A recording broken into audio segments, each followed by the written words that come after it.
ఏ పార్టీలైతే విపక్షాలైతే విష ప్రచారం చేస్తున్నాయో బీజేపీ అగ్రవర్ణాల పార్టీ పట్టణ పార్టీ అని ఇవాళ నేను సవాల్ చేస్తున్నాను. ఇవాళ బీజేపీలో ఉన్నటువంటి ఎస్సీ ఎంపీలు ఎమ్మెల్యేలు బీసీ ఎమ్మెల్యేలు ఎంపీలు మహిళా ఎమ్మెల్యేలు ఎంపీలు ఈ దేశంలో ఏ పార్టీలో లేరనే విషయాన్ని నేను స్పష్టం చేస్తాను.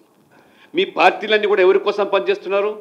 ఇవాళ కాంగ్రెస్ పార్టీ ఇవాళ నోరు నుంచి మొదలుకుంటే సోనియా గాంధీ వరకు రాహుల్ గాంధీని ప్రధానమంత్రి చేయాలని మొత్తం పార్టీ అంతా కార్యకర్తలందరూ కూడా మీ బిడ్డ భవిష్యత్తు కోసం మీరు పనిచేస్తున్నారు.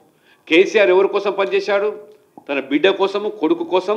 తెలంగాణ మొత్తం కూడా తెలంగాణ ప్రజల ప్రయోజనాలు కేటీఆర్ కోసం ముఖ్యమంత్రి చేయడానికి ఈ పార్టీ టీఆర్ఎస్ పనిచేస్తారు. మిగతా ఈ శ్రేణులందరూ కూడా ఒక బానిసలుగా వారికి అడుగులకు మడుగులెత్తే విధంగా ఉంటేనే బతుకు తెరువు టీఆర్ఎస్లో తప్పితే ఆత్మగౌరవంతో మరి ప్రశ్నిస్తే వాళ్ళని ఏ రకంగా అడవి పాలు చేశారో ఇవాళ అరణ్య రోదనగా ఇవాళ అన్ని రాజకీయ పార్టీలు చూడండి. ఇవాళ సమాజ్వాదీ పార్టీ వాళ్ళ ములాయం సింగ్ యాదవ్, అఖిలేష్ యాదవ్ని ముఖ్యమంత్రి చేయడానికి కోసం, ఇవాళ ఆర్జేడీ లల్లు ప్రసాద్ యాదవ్ కొడుకు తేజస్వి యాదవ్ని ముఖ్యమంత్రి చేయడం కోసం, ఇవాళ డిఎంకే కరుణానిధి తర్వాత స్టాలిన్ ఇప్పుడు ఉదయనిధి మారన్ను ముఖ్యమంత్రి చేయడానికి కోసం, శరద్ పవారు ఎవరి కోసం పనిచేస్తున్నారంటే బిడ్డ ఇవాళ సుప్రియ కోసం పనిచేస్తూ ఉన్నాడు.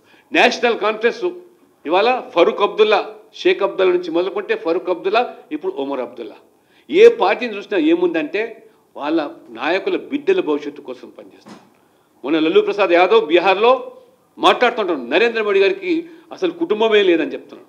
ఇవాళ నరేంద్ర మోడీ గారు మీ మూర్ఖత్వంతో మీరు మాట్లాడుతున్నారు. నరేంద్ర మోడీ గారు ఈ దేశం మొత్తం నా కుటుంబం అని చెప్పి ఈ దేశం కోసం పనిచేస్తారు. దేశంలో ఉండే ప్రతి పౌరుడు నా కుటుంబ సభ్యులుగా వారు భావిస్తూ ఉంటే వారు మన బిడ్డల భవిష్యత్తు కోసం ఇవాళ నరేంద్ర మోడీ గారు పరితపిస్తుంటే జీవితం అంతా కూడా దారపోస్తూ ఉంటే ఇవాళ ప్రజలు గమనిస్తున్నారు. కాబట్టి మా బిడ్డల భవిష్యత్తు కోసం నరేంద్ర మోడీ అవసరమని వారు భావించే ఇవాళ ముందుకు వస్తున్నారు, మద్దతు తెలుపుతున్నారు. మీరు మీ బిడ్డల భవిష్యత్తు కోసం పనిచేస్తున్నారు. కాబట్టి నాకు ఇవాళ తెలంగాణలో కూడా బీఆర్ఎస్ కథ ముగిసింది, అది గడిచిన అధ్యాయము, దానికి చరిత్ర ఇంకా లేదు.